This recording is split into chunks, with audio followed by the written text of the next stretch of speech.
He's Scott Pioli. He's the NBC Sports Network analyst, the former Chiefs GM, front office executive with the Patriots. He joins us here in the Man Cave. Where do you want to start?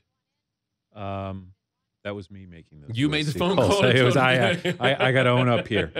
Hey, those boosters, those college jobs, that's one of the toughest things is controlling alumni and boosters. Think about it. You're trying to control over 100 kids and their behavior. And those boosters, if you don't let them in, they're going to stick it. If they're not going to be able to do what they want to do, yet you've got to control them, that's a rough bunch to deal with, especially if you got a rogue. Tougher to be successful in college or the pros as a head coach? Wow. In certain programs, I think it's tougher in college. In certain programs. But the pro thing is over the top sometimes. Because you see these guys, they don't last that long. It's hard to, you get 7 years, 10 years. It's hard to do that in the NFL. It's nearly impossible. But I look at Belichick, and here he moved into the top 5 victory list of all time. But I still go back to Cleveland. What happened in Cleveland that one of the great coaches of all time couldn't make it work? Well, I think a lot of things happen in Cleveland. I mean, you have the move. You watch that retrospective of A Football Life. It talks about the Cleveland 95, and everything's blamed on the move. That was part of it. That was a big part of it. But I think part of the problem that we had in Cleveland, because I was there, was the locker room was not a great locker room. There were some really, really good guys, and then there were guys, again, you go back to the fact we signed Andre Rison and made him, right before that season, made him the highest paid wide receiver in the history of the NFL, then that's the message you're sending to your football team. This is the behavior we're going to reward. And there was a group of really good guys, and then there were some real knuckleheads. And it was this balance. And when things started going south, it really went south. The Rob Gronkowski situation is I keep banging you over the head. There's something more to this. I do. I think that, is it his dad involved in this? How does Gronk play lights out in practice, Scott? And he's impersonating Jimmy Graham in practice. And Brady credits him for playing Graham in practice, but he's not playing in the game. Your guess is as good as mine on that one. But, you and I talked a little bit off the air, and we can let people know what we're talking about. One of the concerns, and I don't have anything to back this up, and I don't have any fact, but one of the concerns is how involved is his family in this decision? His dad. Again, right, yeah. Because, we've heard that what's that term, helicopter dad or something like that? Always hovering. Parent. And, right, hey, that's pretty good. But you wonder if that's what's going on, because Jonathan Kraft even made an interesting statement yesterday. He says, Rob is going to play when Rob wants to.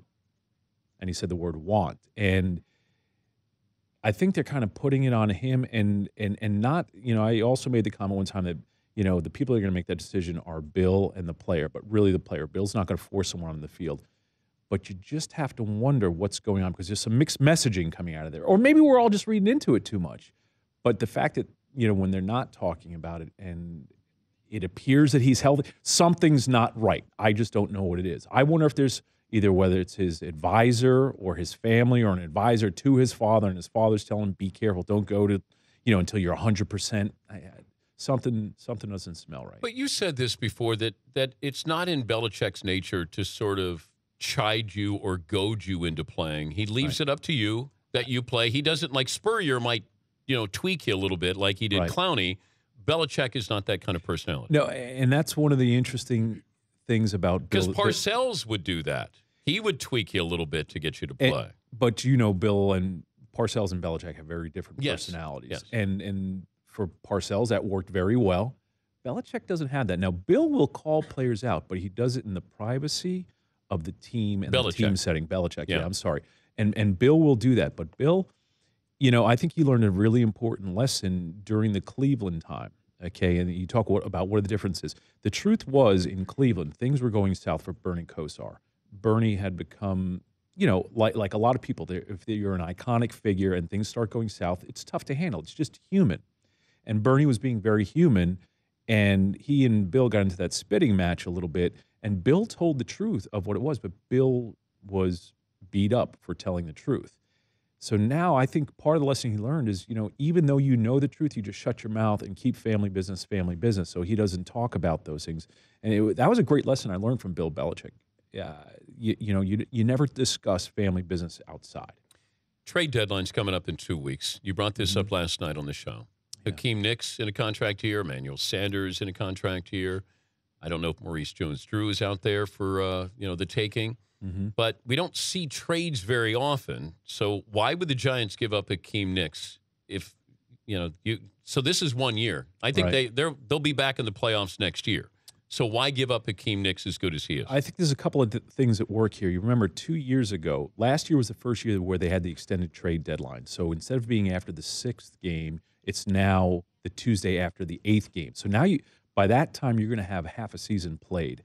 And when you've got an 0-6 club and you need some things, or somebody needs something, someone may be willing to give up a little bit too much for Hakeem Nicks. At the end of the season, the Giants have to. The biggest thing is, do the Giants feel that they can get a long-term contract with Hakeem Nicks? If they don't, they may as well move on right now. Okay, who's traded? Who do you think is traded over the next 2 weeks? I think there's a chance Hakeem Nicks, and again, this is just my opinion. Goes where? No information. We talked last night about New England because they're still looking. But also, after what happened in the Green Bay game yesterday, they lost 2 receivers, and they're in it. They're in the hunt. They need a receiver. I also think that, again, Maurice Jones-Drew is an interesting name, but who wants a running back? Well, and that was the other part of the conversation last night. Who's going to give something up significant for a running back unless a team feels that they're just a running back away?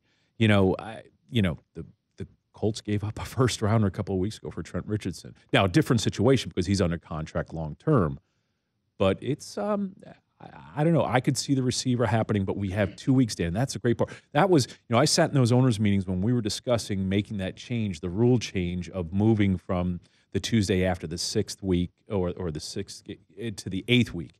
And I think it was a good rule change. I initially resisted it. I didn't like it because I don't like when people just start throwing things overboard and worrying about next year. But why not do it later in the season after the 10th week? Because now, instead of abandoning ship for my fan base, I at least keep these guys there for a little while longer. And then if you want him, you got him for 6 games to go into a playoff push here. Instead of after week 6, that's silly.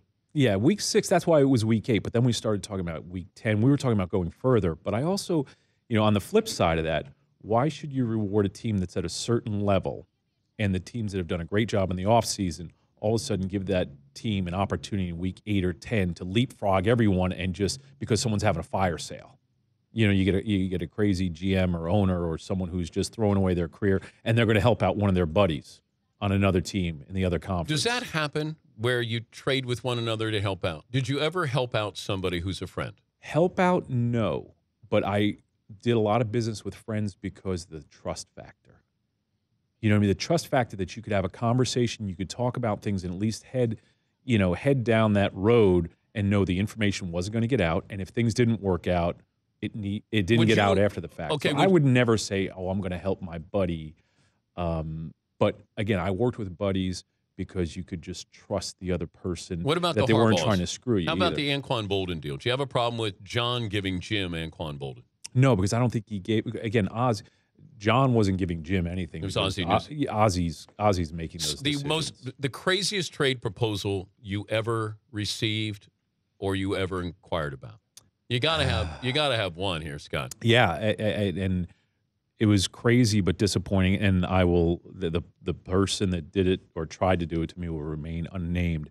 There was a player that was offered to us right before the draft.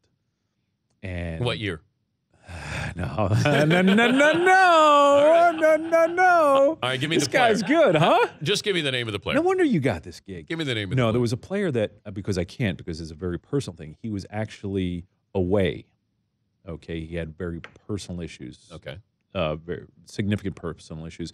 And this general manager was trying to trade this player to me and wasn't letting me know about the issues. Person. But we had a coach on the staff said, because when we asked the coach, so what do you think about Joe Smith? He says, you like that, Joe Smith? Yeah. He says, he says to me, what are you, crazy? He's away right now. I'm like, away? He goes, oh, yeah, away. And here was the general manager trying to, and that's dirty pool. Ouch. Now, the flip side is the person might say is, I remember Mr. Davis, God rest his soul, called me and dog cussed me, mother effed me when we were trying to make a trade with him. after a year after the Randy Moss thing. Oh, are you gonna stick it to me like you did on the Randy Moss thing? You couldn't just. It was ugly. It was ugly, but. He was ugly, but I loved Mr. Davis. Wait, he's mad at you because you guys got Randy Moss and because he knew it was going to work with Randy, and we didn't. We gave up a 4th rounder, and Randy had that incredible season, and then, the next year we were talking about another trade, and and he dog cussed me, but in the next breath he was on to the next thing. He just had to let you. Let me. I loved Mr. Davis. I mean, I thought he was great for football. Did you trade Seymour to the Rangers? No, I was gone. You were gone by then? I was gone. You were gone by then? By the way, I know you don't want to do it. I hope one day you understand that you did help build a good team in Kansas City, and you were there, and you went through some tough things, and I know your pride, your ego, and you're not somebody who leads with that. You've got fingerprints on that team, and you should be proud of what Kansas City's done. No, thank you. He's Scott Pioli. He's the former. He loves his Tommy Brady. Oh, Tommy, did you see? You are the biggest cheerleader ever. You almost cried. You're blushing. You almost cried. I had the lower lip quiver going yesterday. I think I was doing a little bit. When Brady threw the touchdown pass, he couldn't tell me fast enough. Oh, how could we get on Tony? This was we get on Tony Romo, but Tommy Brady just Tony Romo'd this team, and I'm like, dude, But no, honestly, I was like, I didn't know what to say. Is Brady the reason why you wear Uggs? No, Chuck Taylor's. We're going Chuck. Oh, Tommy, did you see Tommy? And his lower lip is quivering. Oh, Tommy. Oh. And I went, oh, man. Good to see you again, Scott. Thank you, buddy. Good to see you, Dan. The Dan Patrick Show, weekday mornings on Audience.